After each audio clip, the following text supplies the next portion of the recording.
Okay, class, kamusta New Year nyo? Aba, ba't wala pumasok? Oh, tama naman, January 5. Ma'am, present! Oh, Scarlett, ba't ikaw lang pumasok, ha? Nasaan mga kaklase mo? Ayun, ma'am, lahat sila nasa birthday ni Kay. Ha? Nag-usap-usap silang lahat sa GC na hindi sila papasok ngayon January 5 kasi nga, birthday ni Kay. Sino ba yung Kay na yan, ha? Ewan ko din, ma'am. Invited nga daw ako pero hindi ako pumunta kasi hindi ko naman siya kilala. Humanda silang lahat sa akin bukas. Ikaw, perfect ka na sa akin sa quiz at assignment. Yes! Buti na lang, hindi ako pumunta sa birthday nung Kay na yun. Hello, class! Ay, good morning, ma'am. Walang good sa morning! Sinong nagsabi sa inyo na huwag kayo lahat pumasok kahapon? May nakita kami sa TikTok, ma'am. Wala daw pasok kasi birthday ni Kay. Ah, TikTok? Mas naniniwala kayo doon kesa sa akin? Nag-announce ba ako? Lahat kayo, ia-absent ko at ibabagsak ko sa quiz. Si Scarlett lang ang may grade dahil siya lang ang nandito kahapon. Ayan, buti nga sa inyo. Ano, nag-enjoy ba kayo sa birthday ni Kay? Birthday ni Kay! Birthday ni Kay! Eh di happy birthday! Sino ba kasi yung Kay na yan, ha? Ako, si Kay. Hala, nandyan na siya. May problema ba kayo sa pagpunta nila sa birthday ko? Dahil hindi kayo pumunta sa birthday ko, mamalasin kayo ngayong 2026. Ha? Sa akin dapat yung 2026 eh! Hindi! Hindi! Hindi! Guys, January 4 na. Ibig sabihin, birthday na ni Kay bukas. Alam naman natin na walang pasok bukas kasi national holiday yun. Lahat tayo pupunta sa birthday ni Kay. Etong kapatid ko guys, hindi siya papasok bukas kasi... Pupunta ako sa birthday ni Kay. At dahil bukas na yung birthday niya, bibili ako ng regalo para sa kanya. Magluluto din pala ako ng handa para sa kanya kasi potluck daw bukas. Eme. Guys, nandito na kami sa mall kasi mamimili na ako ng regalo para kay Kay. Hindi ko nga alam kung anong re-regalo ko sa kanya. Kung sapatos ba, cellphone, tablet, bahay, kondo. Eme. Nasa grocery kami ngayon kasi ipagluluto natin si Kay ng spaghetti. Kasi birthday nga niya, di ba? Next na handa is mawawala ba sa birthday ang Shanghai? Tara, bili tayo ng ingredients. Guys, nasaraduhan na tayo ng mall. Uwi na tayo, tara. Guys, ito na pala si Kay eh. Ang hindi ko Kay yang mawala. Charan! So, ito yung mga regalo ko para kay Kay. So, unahin natin dito. Ano kayang laman neto? So, binilang ko siya ng deodorant. Kailangan ko bang explain ko para saan to? Next naman natin, ito guys. So, guys, binilang ko siya ng shoes. Sabi niya kasi favorite color niya yung blue, kaya binilang ko siya ng pink. At ito na guys, naubos pera ko dito. Kita niyo naman yung logo na yun, no? May kagat yung mansanas, oh. Ano kaya laman neto? iPad? iPhone?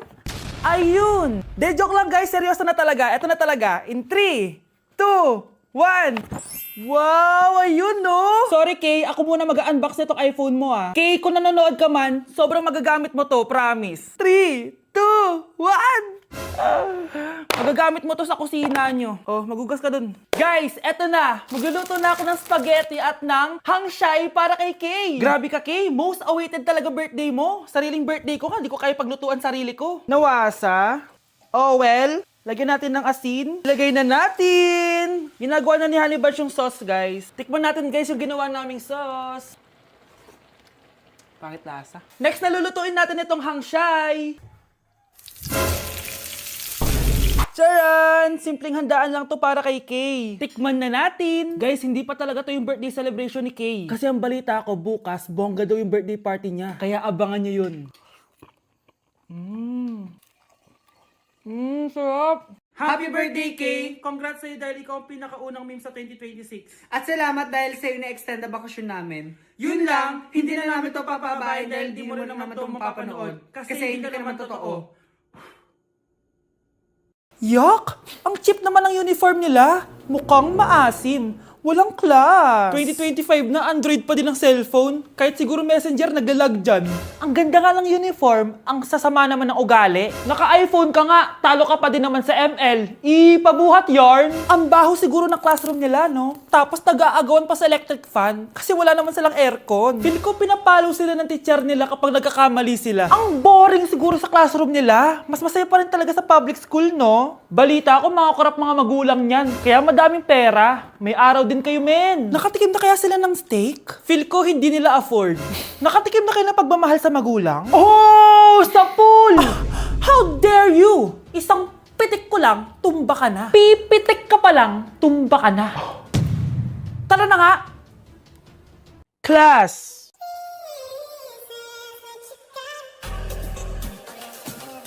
Binaan mo na ako ng morning pa. Ako pa nga dapat yung magtanong sa'yo eh. Binaan mo ba talaga ako? Ang kapal ng mukha mo, binaan kita. Binaan kita ng sabi-sabi ako. Oh, you could say that. Going back to Honolulu just to get that Maui Wowie. That Maui. Sa tupok din, sa tupok.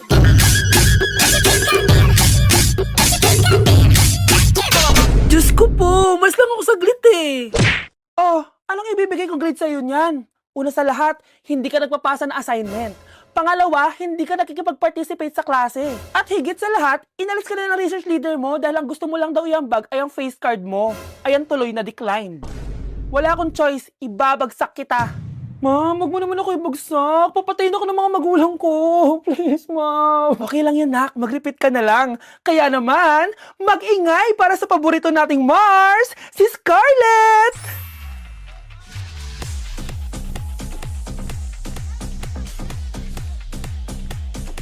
Huwag ka nang tatamad-tamad, ha? Okay, class. 5 points sa akin ang makakasagot neto. Ano ang pangalan ni Rizal? Ma'am. Yes, Scarlett? Rizal Park. Anong Rizal Park? Jose Rizal yon. Diyos ko, mga bata ngayon. Siya ang pambansang... Ma'am, siya ang pambansang opa. Siya ang pambansang bayani natin. Anong pinagsasabi nyo? Oh, kompletuhin nyo to. Ang kabataan, ang pag-asa ng busan. Mali! Bayan! Pinagluloko nyo ako, ha? O eto, ano ang sinulat na libro ni Jose Rizal? Ma'am, El Filibusterismo. Imnida. Tama na sana eh. Naloloko na kayo sa K-pop at K-drama na yan, ha? Last na talaga. Ayusin nyo na. Okay, class. Last question. Sino ang kapatid ni Rizal? Kapatid ni Rizal? Ma'am. Eto, sure na ako sa sagot ko. Yes, Scarlett. Ang kapatid ni Rizal Park ay si... Elise Sandara Park. Good morning, class. Bakit ang dami nakadikit sa wall? May ballpen, may walis. Ma'am, uso kasi to. Ididikit mo yung mga bagay gamit yung wall friction. Parang ganito. O, di ba, ma'am? Ano? Wall friction? Hoy! Baka mahulog ka dyan! Diyos kong mga bata to. Kung ano-ano kasi nakikita niyo sa TikTok na yan eh. Try ko naman tong calculator. Ang saya! Tingnan niyo, dami ng gasgas ng wall, oh. Tanggalin niyo na yan. Kung hindi, i-absent ko kayong lahat. Guys, si ma'am naman ang idikit natin sa pader. Hoy! Mangulong niya kayo! Ma'am, huwag kang matakot, ma'am. A few moments later. Hoy! Ibaba niyo ako dito! Guys, dismissed na daw tayo, sabi ni ma'am. Uwian na! Hoy! Isusumbong ko kayo sa principal! Ayoko talaga sa kanya. Bes, ayan siya oh, yung pet peeve mo. Hi! Panira ng araw. Okay, class, break time muna tayo. Hala, naiwan ko yung baon kong pagkain. Scarlett to, may sobra pa ako. Baka gutom ka na. Talaga? Bibigyan mo ko? Oo, ano ka ba? Gusto ko maging close tayo. Parang bumabait tong pet peeve ko ah. Hala, may quiz pala tayo. Bes, sabay tayo mag-review mamaya, ha? Naku, sorry, Bes. Kakain kasi kami ng jowa ko mamaya. Di mo ba kaya mag-isa? Ano ba yan? Ako na lang, sabay tayo mag-review. Tsaka, may reviewer din ako dito, oh. Ayan na naman siya. Sure ka? Ako talaga gusto mo kasabay mag-review? Oo naman. Ba't naman hindi? Idol nga kita kasi ang talino mo, eh. Sige na nga. Okay, class. Para sa activity natin today, pili kayo ng partner nyo. Best, partner tayo ah. Sorry na, best. Partner na kasi kami ng baby loves ko eh. Partner na kami ng baby loves ko eh. Tayo na lang yung partner, Scarlett. Ikaw na naman. Buti ka pa. Gusto mo ako makapartner. Ayan, perfect! Partner kayo ng pet peeve mo. Ha? Best, pet peeve mo pala ako? After mo siraan sa amin yan, BFF na kayo ngayon? Samantha! Samantha, magpapaliwanag ako. Oh, ba't nandito ka? Pet peeve mo ako, di ba? Umalis ka na. Oo, pet peeve kita. Dati. Kasi ang sungit mo sa akin eh. Tapos palagi mo ako iniinis. Alam mo kung bakit? Kasi gusto kita. Ha? Wala, never mind. Samantha!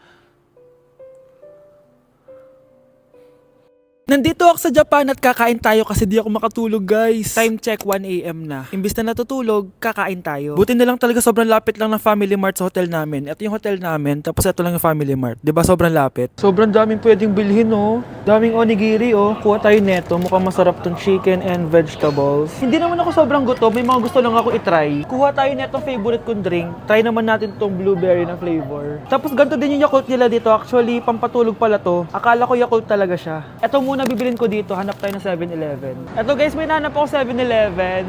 Parang masarap to, oh. Mukha siya lasagna. Tikman natin. Dito na lang natin siya kainin sa labas. Parang fantasy din kumain dito sa kalsada nila. Sobrang safe dito sa Japan, promise. Unahin na natin tong sushi.